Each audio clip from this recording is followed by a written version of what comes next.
So I have 3 older brothers, and that's usually the first thing people learn about me because they mean the world to me. They're always there with love and support and lots of advice. Most of the time, that's good advice. Sometimes, however, I have to censor it more. For instance, when I was learning how to drive, my brother Alex told me, "The key to driving is just being confident." Thanks, Alex, and this is why your insurance is so high. The other day, my brother William told me, "Just go to a college where there's cheap beer and good football." I'll take that one under consideration. Being the little sister to 3 older boys means that I was the odd one out. It means that growing up, my older brothers took every opportunity to tease me, to confuse me, to remind me that they were older, wiser, and cooler. They told me that spiders lived in my hair, that my parents found me in a box in the jungle, and on it went. This one time, when I was maybe 4 or 5, I had collected all these dollar bills from birthday presents. To a child, it felt like $1 million, but in reality, it was around 20 bucks. I was showing them off to my brother Will and laid them on a table in front of him. And then, all of a sudden, in my 4-year-old Grace, I knocked over a glass of water, and the bills were soaked. And I remember just looking down at the bills and looking up at him and not really being sure what to do. And Will, with a completely straight face, without missing a beat, said, "You can't use these anymore. They're ruined. They've lost all their value. Here, I'll get rid of them for you."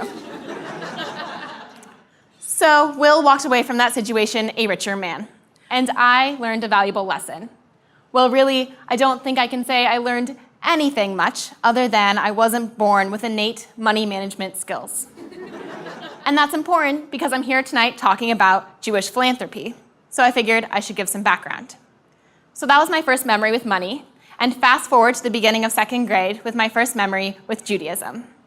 Essentially, my parents woke me up one Sunday morning and said, "Surprise, you're something called Jewish, a part of the chosen people, and now you get to dedicate your Sundays to learning this strange language called Hebrew, and also it would make us really happy if you moved to New Jersey and married a nice Jewish boy." Well, I don't think that that's exactly how it went, but next thing I know, I'm coloring menorahs and singing my Aleph Bets and studying for a bat mitzvah. It didn't always feel natural to be Jewish. To begin with, my last name is Rodriguez. But other than that, I grew up in a suburb town of Lakewood, Colorado, and although it's a wonderful city known for many things, it's not well known for its vibrant Jewish population. I was the only one of my siblings to go through the B'nai Mitzvah process. And I was one of 10 kids in my Hebrew class, and one of 2 Jewish students in my grade until high school. Again, the odd one out. So my Jewish story would have ended there, but instead, I'm here. And I'm here because somebody believed in my Jewish voice. Somebody believed that Jewish teens from all backgrounds had a vital role in shaping the future of Jewish identity. Somebody believed that teens traditionally thought of as reckless, irresponsible, and the type of people to tell their little sisters that spiders live in her hair actually, in fact, had a vital role in philanthropy. Well, it turns out this somebody was actually more of a somebodies. For me, these game changers were Lisa Farber-Miller, Scott Esterman, and Sarah Indick of the Rose Youth Foundation, an initiative of Rose Community Foundation, Rose Youth Foundation, or RYF for short. Rose Youth Foundation began with a bold idea: bring different perspectives into the philanthropy conversation. And it was able to do this because of an open tent concept.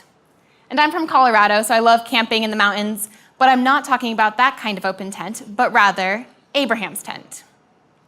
One rabbinic interpretation teaches us that Abraham's tent was open on all 4 sides so that he could welcome travelers from all 4 directions. This teaches us a valuable thing about being Jewish. The first, that as Jewish people, we have a duty to honor our fellow human being regardless of his background.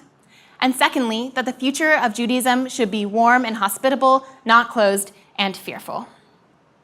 So I don't know how many of you recently handed out large sums of money to people you don't know, to people without a college education, to effectively invest. But by the end of this, you may want to, or at least you'll want your community to. Herein lies the incredible part about teen philanthropy. Expertise is not required. 15 to 18-year-olds are generally considered experts in 2 things: Netflix and procrastination. Well, really, that's one thing, so I suppose we're generally considered experts in one thing. But I believe that we are in fact experts about caring and learning about the world around us, making us the perfect people to take any mission and run with it.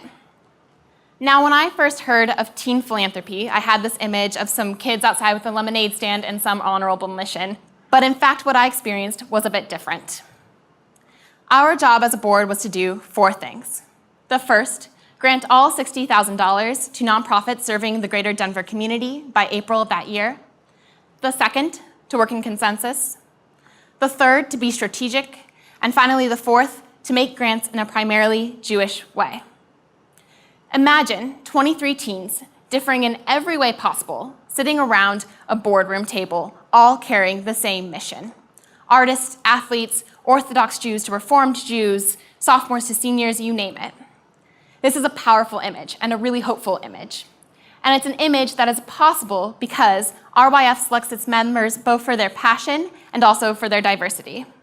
And also, Rose Community Foundation covers all the costs of RYF so that teens from all backgrounds can participate. This was a picture of our group guidelines that we came up with at the beginning of the year, going back to this open tent concept. It's one thing to give teens or bring different voices around the table, and it's a different thing to make sure that those voices are heard. And this goes back to the goals of RYF. RYF aims to do so much more than just teens giving away money. Included in its goals are to inform youth about the needs and challenges of their community, to engage and empower youth to interact and serve their community, to help prepare the next generation of Jewish leaders, and to build relationships and understanding across different denominations of Judaism. RYF sets the bar high, and because it does that, we can rise to the occasion. As I mentioned, one of our goals is to work in consensus. Consensus does not mean that there's 100% agreement. It instead means that there is room for the minority opinion. It means that we don't vote, so concerns and objections are voiced. And this means it takes a lot longer to make decisions, but often our decisions are stronger, more nuanced, and more complete. In my second year of RYF, my co-chair Dash and I were responsible with leading the consensus process in however we saw fit. Our adult sponsors were there to support us and help us, but never to direct us, because they really believed in our leadership and the leadership of every member on the board. As I mentioned, another one of our goals was to be strategic. Strategic philanthropy means that we don't only look at the problems and challenges in our community, but we look at the underlying issues, the root causes, and the systemic flaws which perpetuate these problems in our communities. Finally, our fourth goal was to give in a primarily Jewish way. What does it mean to give in a primarily Jewish way? Does it mean simply by being Jewish and giving money we've given in a Jewish way? Does it mean only giving to Jewish organizations? Well, it was up to us to decide how to even begin to address this question. It's different for every board, but for us, it meant looking at the values behind the giving we sought to do. RYF does not teach that your Jewish identity begins and ends with giving. It does not actively seek to become the most significant experience in these teens' lives, although for many of us, it does become just that. Instead, it teaches that your Jewish story, your story thus far, not only matters, but plays an important role in the future that you shape for yourself and for your community. So this is a picture of us mapping our Jewish experiences, whether it be community building or synagogue experiences, so that we can better understand the perspectives that sit around our table, looking at some of the Jewish values behind the giving we sought to do, such as do not stand idly by, in God's image, from generation to generation. And finally, these are some of the priorities that we looked to address. For example, we aimed to support families that have experienced domestic abuse under the value La ta'amod al dam re'echa. We aim to prevent teen suicide and depression, pikuach nefesh. We aim to inspire Jewish youth to stay involved in Jewish life. And we aimed to support refugee self-sufficiency, ahavat ger, love the stranger. So as you can see, we took on a lot. And I think that our values reflect both the incredible maturity of the board and also this open tent concept. If we could amplify the voices of our community members, especially minority members, we aimed to do so. Without even really realizing it, RYF ingrained in us this idea that every voice matters and that we have a duty to listen to different perspectives. And the crazy thing about all of this is that it actually works. In other words, I told you so. I remember at the end of our final grant-making decision meeting, our advisor, Scott, looked at our board and said, "You guys have accomplished something that few adults can do, made difficult decisions using consensus." Nobody left the room when it got hard. Because for us, how we made decisions was just as important as the decisions themselves. And the even more incredible part about all of this is that we at RYF were not alone, and are not alone. And I don't mean that we're all spiritually connected through this organism of Judaism. Sure, yes, but really, we're not alone. There are courageous leaders across the country giving teens a chance to engage with philanthropy. Through the Jewish Teen Funders Network, there are 133 different teen philanthropic programs. And as you can see from this graph, these programs take place in a variety of settings. In 2012, over 2,000 teens took place in these programs, granting $750,000. These programs are working. Teens are up to the task. Jewish teen philanthropy itself represents a small revolution within Jewish identity. More and more Jewish youth not only identify with Judaism as a religion, but as a culture, a heritage, an ethnicity, and as a people. And Jewish teen philanthropy programs allow teens to act upon their heritage in a way that is meaningful to them. Jewish teen philanthropy also sits within the broader context of youth engagement in social good. We want to be a part of the social fabric in our communities. We don't want to be thought of as the future, but rather a force in our own right today. Every person has a voice to bring to the table. Every person has a cause or issue that is important to them and wants to know what's going on in their community to address these causes. Imagine if this sort of collaboration took place in all settings. Collective giving is not just for philanthropy boards, but rather for courageous people who care about different perspectives.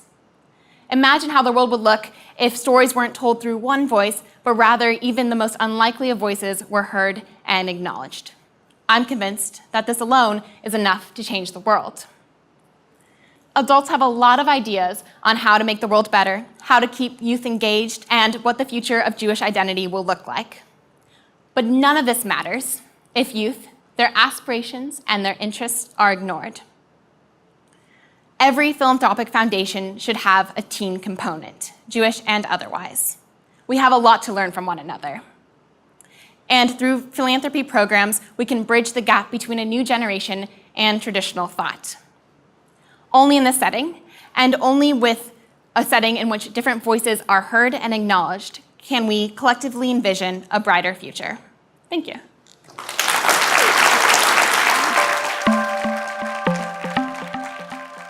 Thanks for watching Eli Talks. Click through or subscribe to the Eli Talks channel for more inspired Jewish ideas.